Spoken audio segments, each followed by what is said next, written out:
Welcome, everyone, to the AMP211 podcast. My name is Brett Roer. I am joined by my incredible co-host, Rebecca Bultsma, and we have the honor of interviewing today Matt Winters, the Utah School Board of Education AI specialist, a one of one in terms of his job title, as well as his experience and the way he speaks about AI, education, and life. Matt, welcome to today's AMP211 podcast.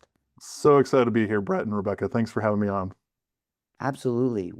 I was so honored that just recently, the past month, I got to hear you deliver a keynote address in Ohio. And as I was sharing briefly pre-pod recording, I learned so much about you as a human being and just what shaped your values and your philosophies. And I just shared, you're really a true Renaissance man. So thank you for joining us today. I'd love to hear what was your impression of, your speaking engagement out in Ohio, and then we'll kick off the pod. So fantastic. It was a really great experience to go out there and speak to educators in Ohio. But then what I love about that is being able to see the different education systems we have across the country. I've done a lot of speaking gigs around the nation, and it's always nice to connect with what's happening locally. And one of our common friends, Eric Hurtz, was in the audience, and he pulled me aside afterwards and he said, "Give me one of the best compliments I've ever heard about my speaking," which is one, I learned a lot about you, like just what Brett said, but then also I learned a lot about how to keynote, which I was just like, that's a huge compliment coming from Eric. So appreciate the opportunity. It was really fun to get out there and speak. Well, first of all, that is high praise from Eric. Just to give some context as to what we're talking about in Ohio, we had 5 AI summits in partnership with AIDU, the state of Ohio, and a number of other organizations leading incredible work in education, workforce development, and AI. And just recently, I looked back at the keynote speakers, and one, I'm so fortunate. Matt was one of the keynote speakers. Matt was joined by Winston Roberts. Rebecca was a keynote at, I believe, the following day. So I think that night I drove about halfway across the state and got to see Rebecca that evening, and then got to see her give an amazing keynote the following day. So truly an all-star lineup of keynote speakers spreading their ideas from around the country and the world, in Rebecca's case. Matt, I'd love if you could share with our audience, what is this really unique title you hold in Utah, and what exactly is the work that you're leading out there? That's a great question. So my role is AI education specialist at the Utah State Board of Education. We have an elected state board, as well as kind of combined with what most states would see as like a Department of Education. So everything that we do as employees supports our elected board and our state superintendent, Dr. Sydney Dixon. My role came about a year ago. I'm almost to my 1 year, probably by the time this is published, I'll be past my 1 year mark. But I came out of a space of statewide training at an organization called Utah Education Network. And I was starting to do trainings around AI before ChatGPT hit in November of 2022, and came out, and just 2023 was a blur. I did about almost 6,000 hours of training time with teachers across the state of Utah and going around the country and doing all sorts of things. And in 2024, the state board decided to create my position, which roughly does 3 things. My job role is cut into thirds. So 1/3 is working with policymakers, so state legislature, government organizations, work with a lot with higher ed, work with our districts and charter schools across the state to think about policy. What are the best possible ideas around artificial intelligence, generative AI? How do we work with those in policy ways across the state? The second third is working with our local constituencies, our districts and charter schools to provide whatever they need in terms of artificial intelligence. So that might be some training, which we're rolling out. In fact, this week and next week, we're training about 3,000 teachers across the state of Utah around artificial intelligence. We're doing all sorts of policy work. We're bringing in constituencies and groups to do feedback and things like that on some documentation we're building.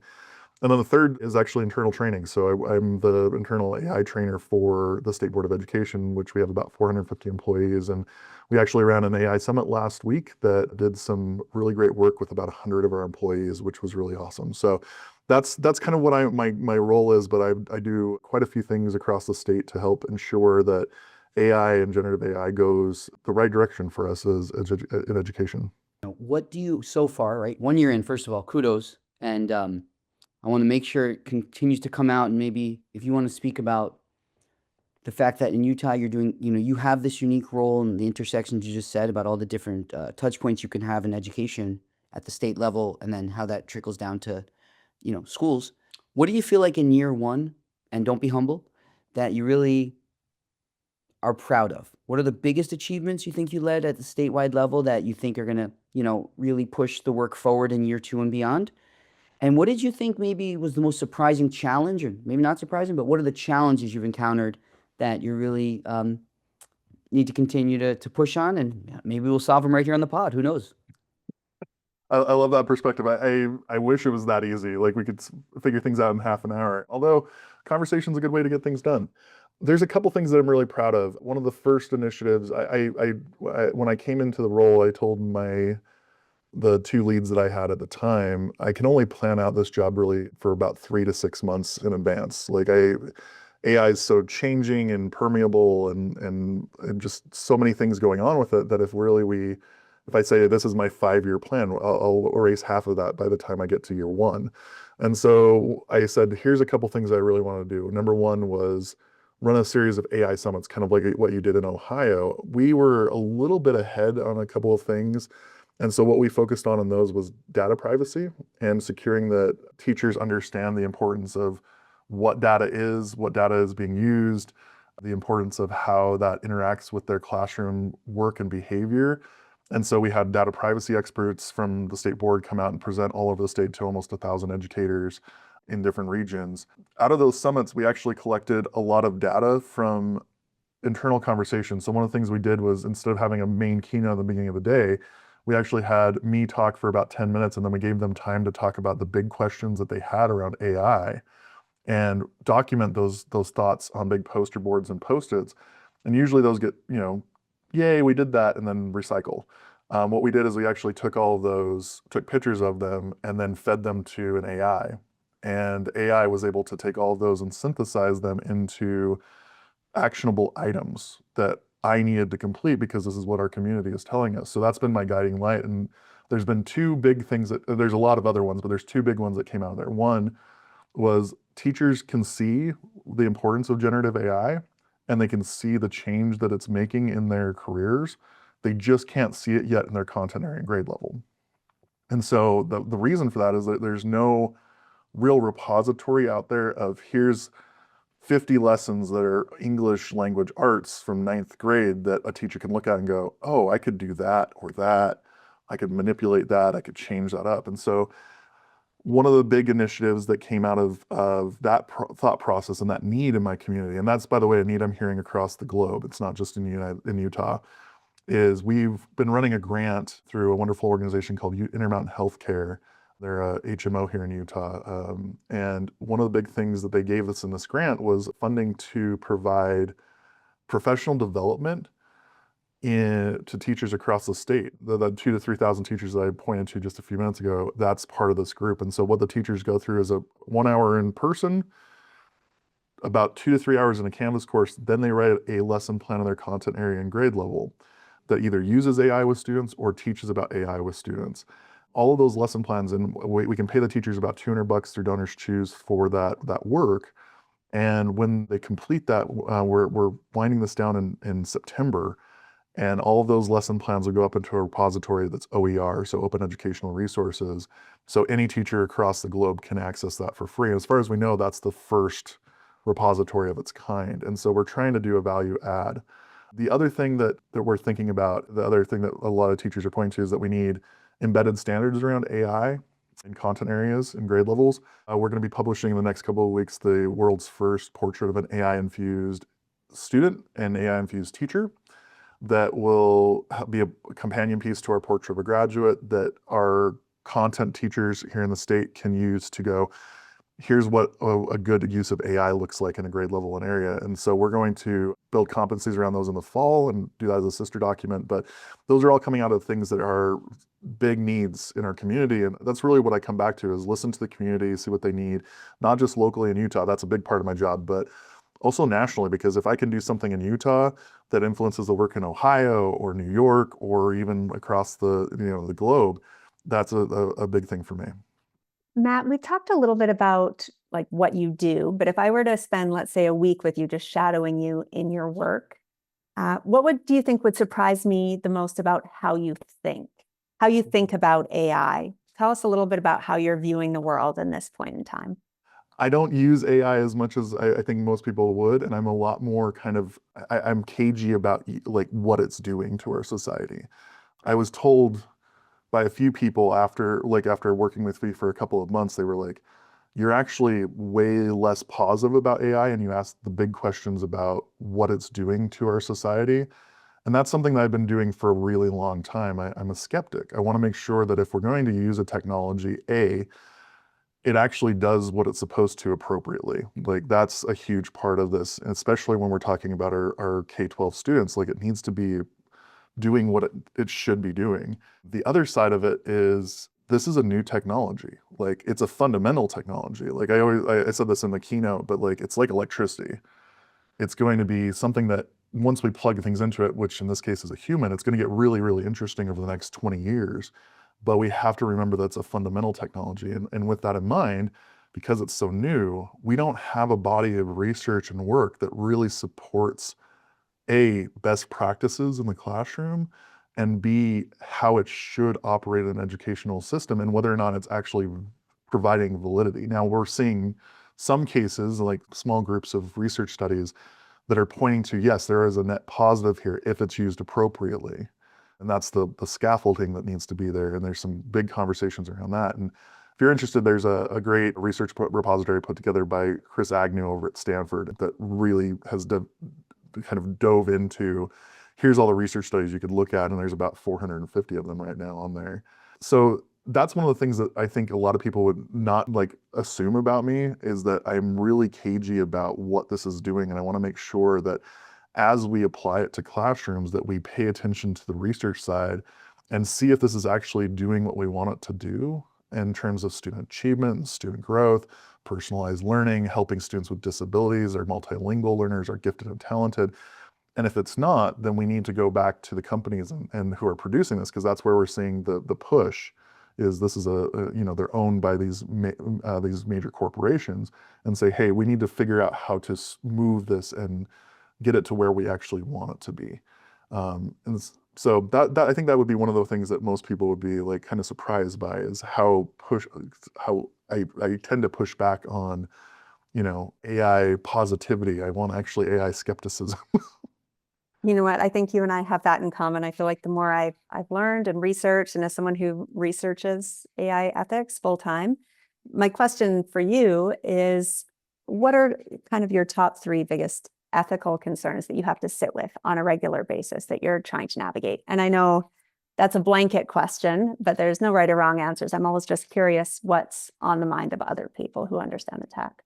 There's a lot that we could kind of get into there. Like you're exactly right, Rebecca. One of the things that really kind of hits my desk on a daily basis, I'm sure it hits you guys' desks as well, is the plagiarism ethical conversation around that. And in my mind, there's a lot of things that we could do to remedy that particular conversation. And a lot of it comes down to not necessarily even the students. Like the students I talk to, and granted, it's in the dozens, not hundreds yet. I'm hoping to have some more conversations with students in the fall.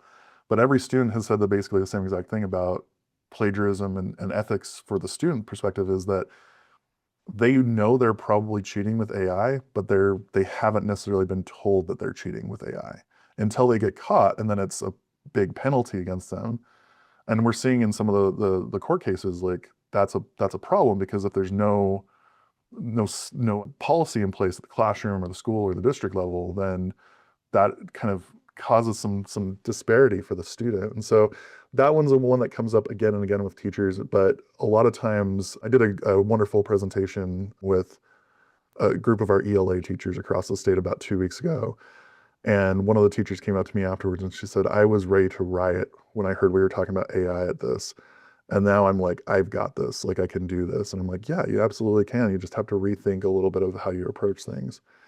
On the other side, I spend a lot of time, I'm couched right now at the State Board of Education here in Utah on the student data privacy team.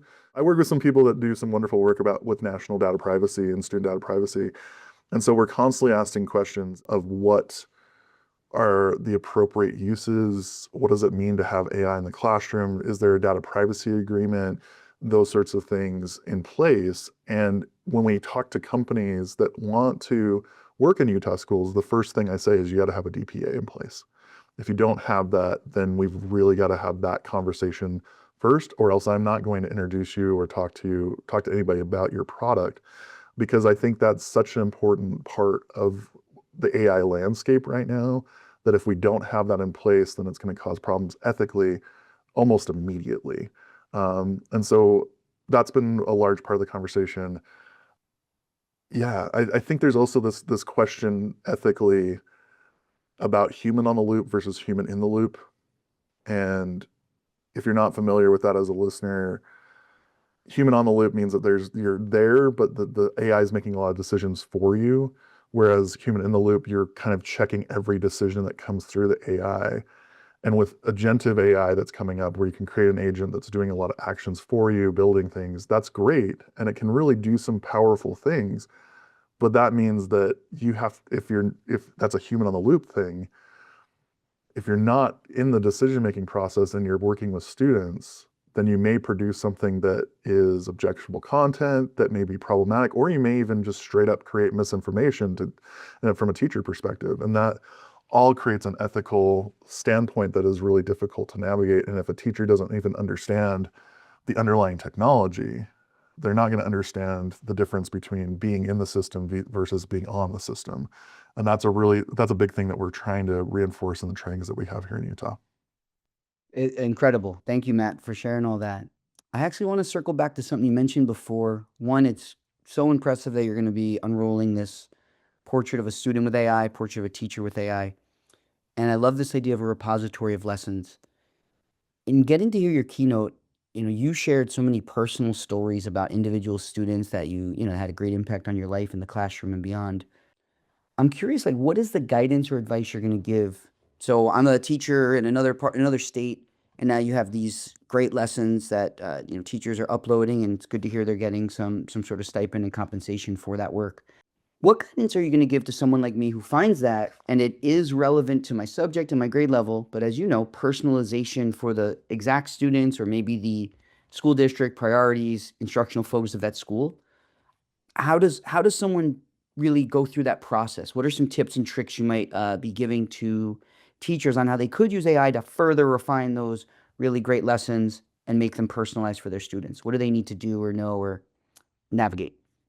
I love that question, Brett. So it's not me presenting if I don't talk about Ken Robinson for a minute. So I'm going to couch my first little bit of response on this. Sir Ken Robinson's I consider him a mentor. He actually says in one of his books that a mentor is anyone living or dead, whether you know him or not. And every time I get kind of get in that despair mode around what's happening in education, I go and watch a TED Talk from him or read one of his books, and I automatically feel a lot better about what's happening. But one of the things that he talks about in one of his TED Talks is that everyone's education is rooted in their biographies. And if a student wants to drop out, or if a teacher is having a hard time in the classroom, it's probably because they're not being honored in their biography. And that's a thing that's really important there, because as I talked about in my keynote, I was on the verge of dropping out from high school when I was 15, 16, sophomore in high school, because I wasn't being challenged. I didn't see the point. And then I had a teacher who introduced me to James Joyce, and all of a sudden almost overnight, I was like, I'm back in school. I'm engaged. I see the purpose of my learning. And so I think for a lot of teachers, when they see a lesson plan, and this isn't even an AI thing, they look at it and go, yeah, this is great, and I can understand why it's set in the standards, and like, it's obviously working. But really what we have to do is be able to see that and adapt it to not just our local context of the students that we work with, because one of the things that we haven't accounted for yet with artificial intelligence is that the teacher knows the local context of their classroom better than any other person. If they're paying attention and they're active in that classroom, they know their students, they know what they need, they know that thought process, and most times they deeply care about what happens in that system as well. And so everything has to come back to that. So if a teacher sees something with an artificial intelligence lesson plan, whether it be our repository next fall or somewhere across the web, they have to be able to adapt it to what they need for that classroom environment. But then also they have to root it in their own biography of what they love about what they teach. So often I brought in Joyce like a couple of times to my students. I taught Steinbeck, but then also I would introduce them to song lyrics from bands that I really loved as poetry. That was a huge part of my life, being a radio DJ. And so I brought that into my classroom a couple of times as well. And so you have to be able to do both those things. And what's great about artificial intelligence is that once you have a document that is pre-created, that you have a really great lesson plan, is that you can upload that and say, hey, here's my local constituency, here's my background, how could I adapt this lesson plan to meet those needs? And it will help you generate those ideas more quickly and evenly. Because again, AI is one of the best thought partners. I mean, it's not the thought partner. I think finding a human that thinks like you is even better, but and will always be even better. But this gives you some opportunities to really think it through in ways that maybe you haven't been able to before. I know you said that people would be surprised that you don't necessarily use AI as much as maybe someone would expect you to. But I am curious, what's in your go-to AI tech stack right now? What are some of your go-to apps and how are you using them? And are there any you would recommend to the average listener or educator, and any that you would not? I do work at a state board of education, so it's a government organization, so we have very specific parameters on what we can use. So in my personal professional daily stack, we have access to Copilot, we have access to Gemini, and that I use those quite frequently for different tasks, whether it be like something in my email, I go over Copilot. If it's something over on that's like idea generation or trying to think through maybe synthesizing a bunch of information, Gemini is usually where I go to. But those are part of my daily stack, and each one is really interesting. One of the things that's great about Utah, and this was one of my proud projects that I worked with a large group. We have a wonderful woman here in Utah education named Emma Moss. She's a district coach. And Emma came to me about a year and a half ago, that's now 2 years ago almost, and said, we need a collaborative group in Utah that is our tech directors or coaches around artificial intelligence. What do you think? And I was like, that's awesome. I don't have time for that. And she's like, I'm not asking if you have time. I'm asking if you think that's a good idea. And I went, cool. Are you going to run it? She said, yeah. And so one of the things that came out of that group was a push for cheap, effective, consortium priced, safe AI tools. And so here in Utah, about this time last year, we closed an RFP for AI tools across the state of Utah that any publicly funded school can buy into at a cheap price. And so we have Magic School, School AI, SkillStructure Chat for schools. Any school in the state can buy in those products year by year. They can switch on or off. And we have that consortium pricing for about 5 more years, which is so important. As I've talked to other states, I know that this is kind of sidestepping the tool question, but it helps to understand like this idea of the digital divide is very real. And I worry about the AI divide as well. Like if a student doesn't have access to tools in schools around AI, yeah, they can go on at home, but then they're not having that literacy component in an active classroom environment. So they really have to have that at school and have a teacher that is engaged with it and bringing that into the learning process. And so if we don't have, again, cheap, effective, safe AI tools in schools, then we're not closing that divide. And so that I'm very proud of the work here in Utah because that has opened up our conversations across the entire state, from our tiniest districts to our largest districts, around adopting AI tools. And so those are tools that we use in our training, depending on which district or charter school we're in, to help amplify the work that's happening there. On top of that, in the state of Utah, again, just a unique thing to us, our legislature every year funds AI or edtech tools, but 2 of them, particularly Nearpod and Adobe, are free to any teacher across the state. Adobe is free to every student K-12, and they're both AI tools. So if I go into a district that hasn't adopted a tool yet, I can say, hey, you actually have 2 of them available in your district already. Here they are. And it's been such a wonderful boon for myself and the trainers that we have here at USBE to be able to say, you already have these tools, let's go play, and let's get you used to these as we go out and do these trainings. And so as far as the tech stack, those are all of the things that I use on a daily basis or share out with teachers across the state of Utah. That's incredible. I have an additional question. First of all, I love that you have the fact that you have statewide access, and again, this one unique position you're in where if something is worth scaling and letting people try and learn on, like you mentioned Nearpod and Adobe, you've mitigated the risk. People know it's safe. It's coming from a statewide initiative. So I love that when you hold a convening anywhere in the state of Utah, you have a common tool and know everyone has access points to it. So that's a great way to have people try things at scale and move a little further along in their journey. You brought up during your keynote something that, again, I think I did not know about you, maybe others did, is your passion for photography. So I wanted to ask, in your tech stack, you mentioned a lot of the work you use professionally, and I was curious because obviously you have such a fine eye for photography. You travel as one of your passions to take this photography. Are there any tools you're using to get people maybe more excited about photography? I know that has really changed my life using AI as a way to like create visual appealing things, especially when I'm presenting. So do you use anything in your personal professional life for images that you're like people should really try to use? And then I have a follow-up, but I'll wait. It's such a good question. And just to kind of tell people why I talked about that is I had two photos. One that is actually the background on my personal laptop of a picture from the observatory in LA, looking at downtown LA that I did tilt shift focus on, and it was a beautiful photo. It made everything look miniature. And then the next photo was a photo I took that same night at a comedy club, and it was grainy and terrible, and like the lighting was off and everything. And it's all about failure. Like you, as a photographer, as an artist, you learn very quickly that your first attempt is off the worst attempt. And so you go and try again. And that's what we want to do with AI, is this recursive creativity, bringing it back again and again and again.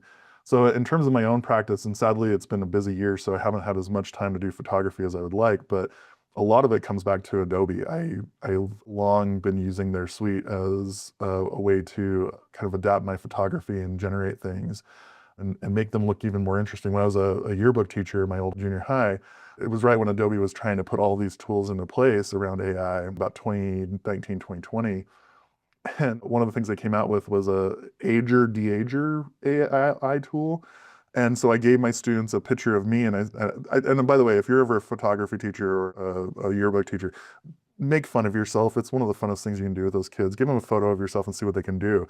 I gave them a picture of me and I said, make me the age you think that I actually act. And most of them actually said I was like 19, 20, which was really funny.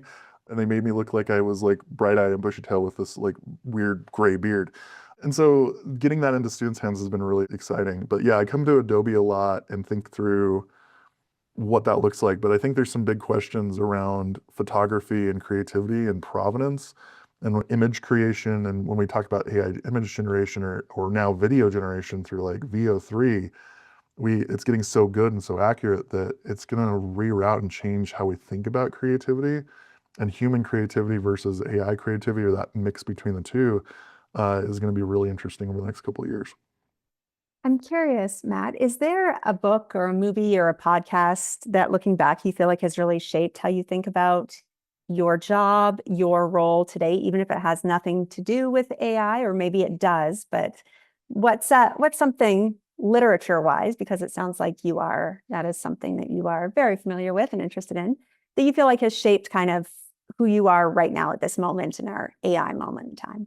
There's a few. I'll narrow it down to a couple. And Rebecca, you're asking kind of a loaded question there for me. I'll probably go the entire podcast talking about this. My background, my first master's degree is actually in English language and literature, and I was going to be an Irish studies scholar. So my whole focus was James Joyce and Ulysses, which anybody listening, if you've listened or read Ulysses or seen the book, it's like that fat. And basically it's stream of consciousness the entire way through. You're writing as you talk. And weirdly, studying those kind of big, high-level thought pieces around literature, especially like the last 100 pages of Ulysses, is no punctuation, no capitalization. It's just thought process. It's all Molly's soliloquy as she falls asleep, and so it's her last thoughts as she goes to sleep. That has actually impacted me over the course of my career because it's forced me to think about how things connect and the intersections and the leaps that sometimes happen in logic. And when we think about artificial intelligence, that's understanding the thought that an AI goes through is super important, so it creates that information. So that's been weirdly hugely influential in understanding that complex text to understanding the complex text of artificial intelligence. Number two is one that I got to bring him up, but Ken Robinson's Creative Schools.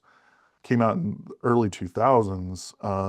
And basically the whole book is about schools that were really hugely creative in how they approach things, but a lot of it was personalized learning. And so for me, reading that about 15 years after it came out, I went, this is all stuff I've been concerned about right now in my career. I'm still hearing concerns about with like personalized learning, competency-based learning, how we teach students with really cool content areas like music, but we're hitting all of the content areas, doing that cross-curricular work. Seat time versus, competency, all of those things play into what he's talking about there. And so this lineage of conversation for me going back 25, 40 years has really awakened me to how the long tail of how we shift things in education. And with AI coming in, we're seeing a lot of shifts in thought processes as well, and a lot of heat on that. And being able to capitalize on some of those shifts as we move forward is going to be really important. And I'm really excited about that. So again, creative schools or the element is fantastic if you're going, I really want to know where I can go with my learning. As far as AI goes, though, I read a book called Four Battlegrounds about 2 years ago. It came out right before ChatGPT launched, and it's about the kind of military and economic battles around artificial intelligence and the work going forward. And so it's that larger conversation around manufacturing and international diplomacy around artificial intelligence. And I found that to be so helpful to understand why and how we're building factories here in the United States, international trade relations, some of those like underlying communicative like conversations around artificial intelligence that we often don't see in education. We think about, what happens in the classroom, but these conversations that happen at a governance level or at a kind of a trade corporation level impact what's happening in the classroom, and being able to see those and understand how those connect is vastly important. And so that's helped me to navigate some of the conversations we have here in Utah with lawmakers or lawyers or some of our policymakers, and that's been hugely helpful. I think over the last month, right, we did 5 AI summits in Ohio. We just did one at Microsoft headquarters in Times Square. Rebecca gave an incredible Spark talk on AI ethics. I talked a little bit about this Portrait of a Graduate initiative from, making everyone share their values so they could win a free pair of Nikes for a student. And I've been toying with this idea, you hear it at the state level, and, you work across so many different states and the country and the world, as is Rebecca and myself. And I've been toying with this phrase of like 0 to 1 is like the hardest part about AI training, like getting people comfortable. And that's really so many different initiatives in education. But I think AI has really frozen people in their tracks or paralyzed them to get to 0 to 1. If you had like quick tips, hits, agnostic of audience, because this is happening at the state level, superintendents, teachers, it's really everywhere, parents. What are some like quick tips or tricks you're finding that are getting the highest level of engagement, getting people to try something? Maybe our follow-up question is then, what do you do after you get them to 1? But let's start with 0 to 1. Systems level thinking is a lot of what I do. So I go out and do trainings, I'm mostly supposed to be a systems thinker now in my role. And so one of the things that I've been thinking a lot about based on conversations I've been hearing nationally across different conferences, going out to Ohio, all those sorts of things, is a progression.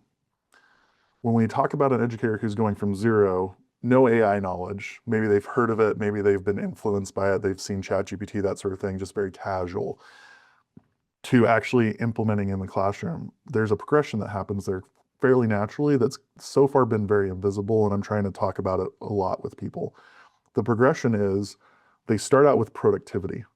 So in 2023, very beginning of the year to about midway through the year, there were a lot of companies that came out and said, we'll speed up what you're doing in your classroom. And there's a lot of studies around that, where we're seeing some studies that are saying, it can drop 13 hours of work a week for a teacher and things like that. That's a productivity conversation. So if I can create a lesson plan, if I can help you generate a to-do list, those sorts of things. Now, here's the problem though. If a teacher only sees AI, generative AI specifically, as a productivity tool, it dies on the vine, because that means that they'll only use it for the productivity. They'll never show it to their students because it's an invisible tool to help them. And so the progression that I've been pushing on over the last year is, moving from productivity to creativity. And so getting teachers to see it as a tool that helps them to do things that, with their students particularly, that have been largely unknown to them or undoable for them. So maybe that's personalized learning. They can finally reach those areas that were really useful for them. Or maybe they're creating a game through artificial intelligence that helps their students and interacts with them. Or maybe they're teaching students how to use artificial intelligence creatively so that they're more prepared for when they actually get into the workforce or into college. But creativity is a really big, important part of that. And because I think AI, generative AI, is inherently a creative tool. It can really help us to do some innovative, amazing things if we allow it to, and we have that framework to push that forward. But again, if it stays there, it's not really meeting its full potential. And so where I'm pushing at right now is the third layer, which is inclusivity. How do we include every person in a classroom that maybe is traditionally underserved through artificial intelligence? So our students with disabilities, our multilingual learners, our gifted and talented. How can AI help, once leveraged appropriately through creativity, how does it help us meet those needs as well? I'm thinking about one particular teacher here in the state of Utah that I had a wonderful couple of days with. He didn't quite grasp that he could create as many AI chatbots as he wanted. He thought he could only make one. And when I finally got him connected to the idea of I can make as many of these as I want, he was like, I can make one of these for every single student in my classroom, tuned to their own specific disability, because he was a SPED teacher, and to the content area in which they are struggling. That's an incredible movement right there that gets from productivity to creativity to inclusivity. And so as a teacher in the classroom, I would encourage everyone to kind of move through that progression and think as a systems thinker, but then also as a classroom educator, how can I get to the point where I am creatively meeting the needs of all of my students through artificial intelligence? And you'll be in a really cool place. One of my favorite tools is 11 Labs. I'm not sure if you've used or heard of 11 Labs. It's a text to voice technology. And a question we like to ask some of our guests is if you could have any voice of any person, alive or dead, or someone who's real or not real, read you all of your emails and all of your content, whose voice would you choose and why? My brain automatically goes to like singers that I'd love to have them sing it to me every day, because music guy. But I gotta go with some classics. Like Bob Dylan would be great. Like 1960s, like old school Bob Dylan reading my emails as almost a proto rap would be amazing. But also like Christopher Walken, like, oh man, Will Ferrell would be great as well, just to get a giggle every day. But yeah, I go with classics on that one. That's a great question, Rebecca. I'm a fan. I have Burt Reynolds read me all of my academic research right now, and it's a huge win. So I like your choices. We've never asked a guest, but hey, Matt, what would something like that sound like? Early Bob Dylan reading you about AI. Oh, I just like go to like Subterranean Homesick Blues. Like I like that rhythm of like reading me my emails or like reading my to-do list would just be so fun every day, but then also just hilarious because just that cadence that he has in that song of like, yeah, it would be great. Okay, maybe as you know where I was going with that, so maybe at the end, after we record, maybe you want to show us what that sounds like. Maybe we'll put this transcript to that, and you can do it.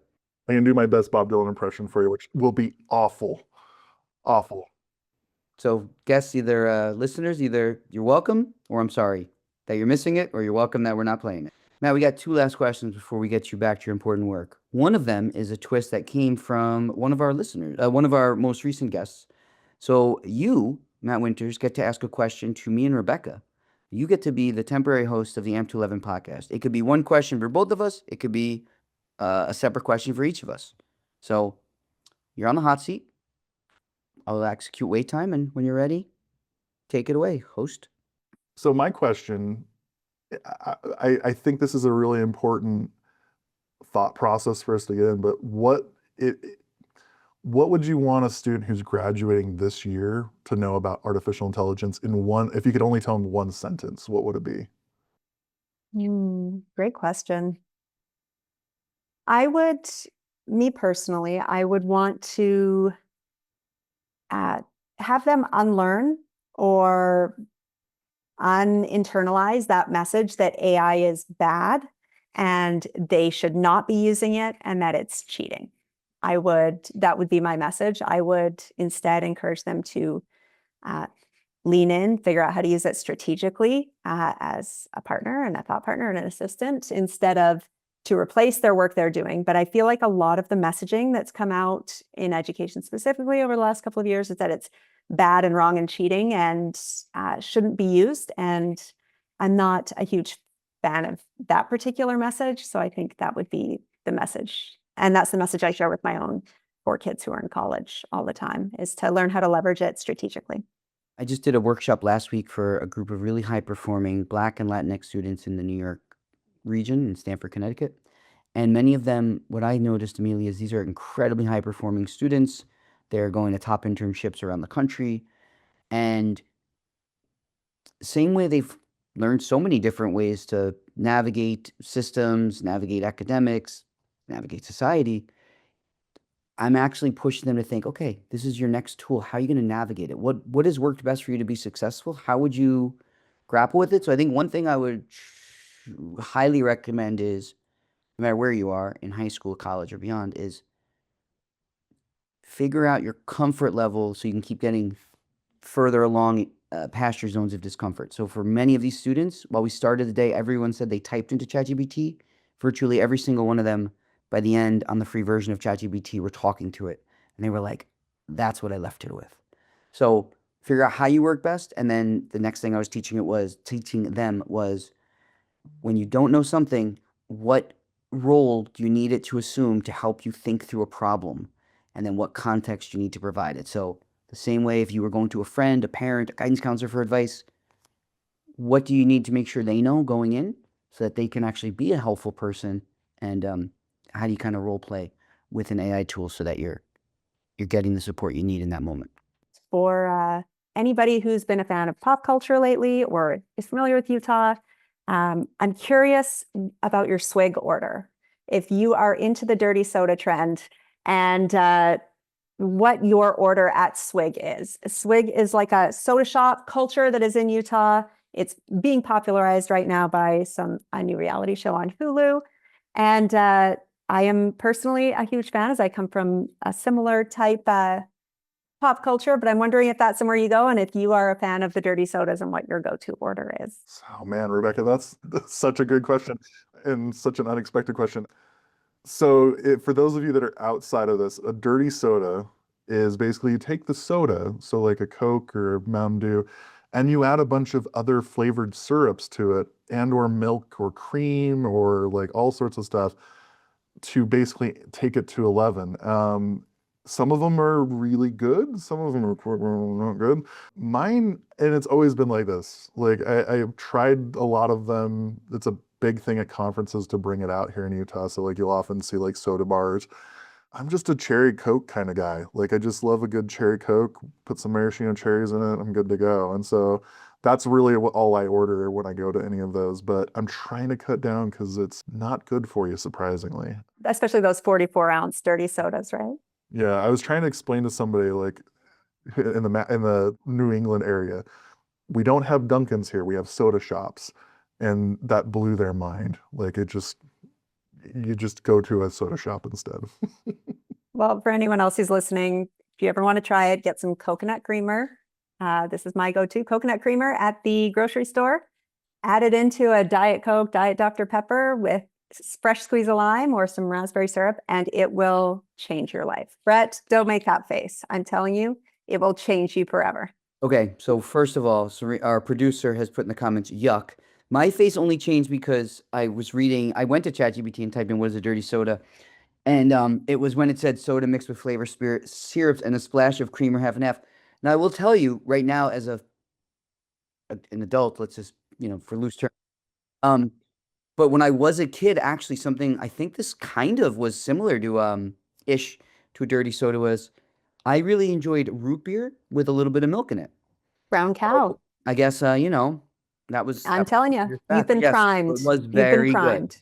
It was very good. So I will give credit. I have about 14 more questions about Utah specific references because we know, as we know from Serena, our demographic is almost entirely Utah residents. So no, that was really interesting though. And it is, again, one of my biggest joys, after 16 years in New York City public schools, whenever I come back to New York and share what's happening in other parts of the country, the reactions that people have is, mind blowing. And I was guilty of that too, right? When I saw Matt speak, I think it was in December for the first time, it really put on my radar.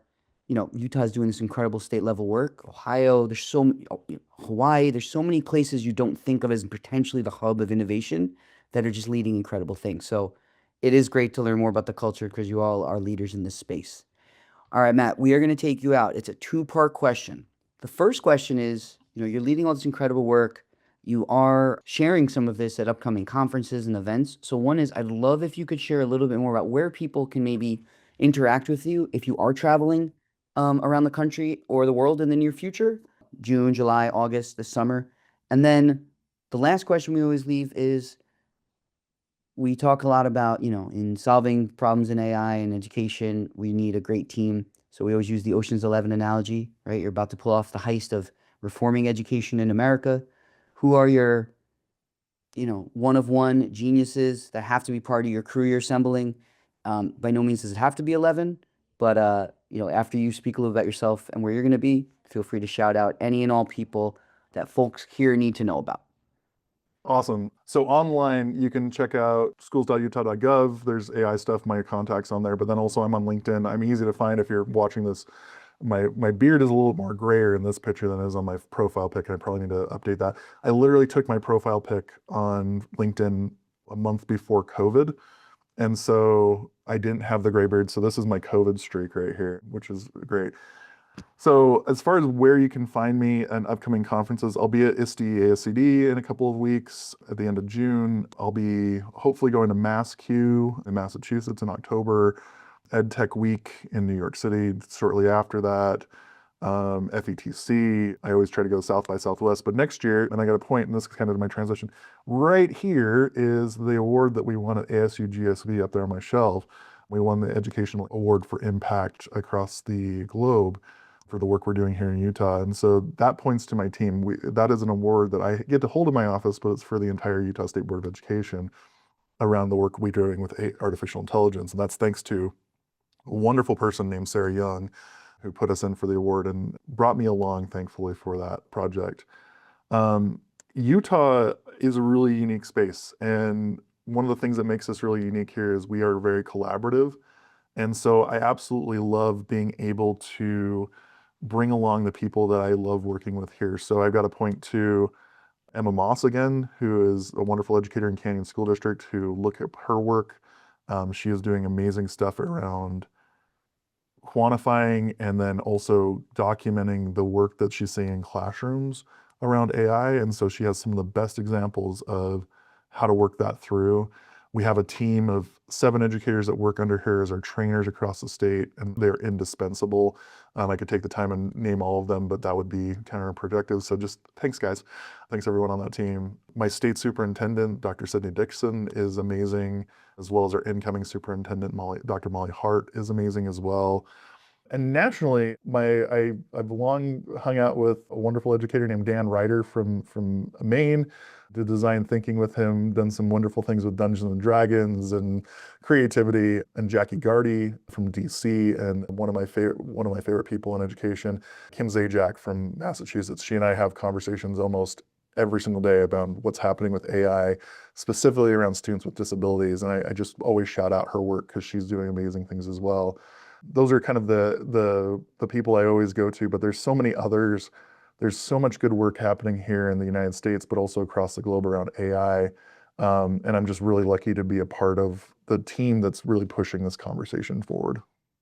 That is amazing. And again, congrats to you and your team. I know you're leading it, but it's always so encouraging to hear you, make sure you're giving the flowers to your amazing team and those above you who are empowering you, like your state superintendent and others. So Matt, on behalf of myself and Rebecca, we just want to thank you for providing our audience with your wisdom, your insights, and just a really great conversation about where AI is going and how you are truly leading at the systems level, but you're leading it with heart and individualization as well. So again, thank you. Thank you to our listeners for joining us for another amazing episode of the AMP to 11 podcast. Keep staying tuned. We're going to have some great episodes on the way, and everyone have a wonderful day. Thank you.